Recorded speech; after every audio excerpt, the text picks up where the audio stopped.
वरिष्ठ दैतापति सेवक तथा दैतापति निजोग संपादक रामकृष्ण दास महापात्र अथवा टिकी पुओं को महाप्रभु सेवा कार्य एक मास पई निलंबित करा जायछि। एने श्रीमंदिर मुख्य प्रशासक डॉक्टर अरविंद कुमार पाढ़ी नोटिस जारी करिसेंती।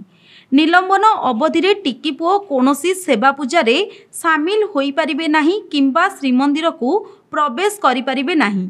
दीघा मंदिर प्रसंग में श्रीमंदिर मर्यादा क्षुण्ण होगा अभियोग उपरे एभली कार्यानुष्ठान निया जाइथिबा कुहा जाइछि।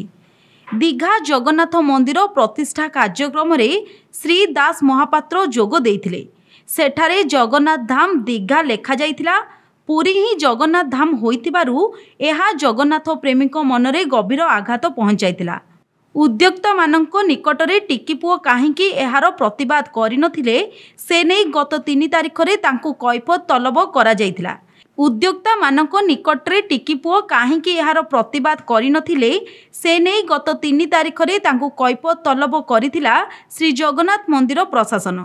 7 दिन मध्यरे उत्तर रखिबाकू कुहा जाइथिला, हेले से उत्तर न रखिबारु 9 तारिख रे आउ एक कैफत तलब करा जाइथिला।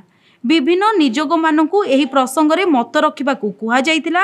अधिकांश निजोग तांकू निलंबन करिबाकू मत रखिथिले।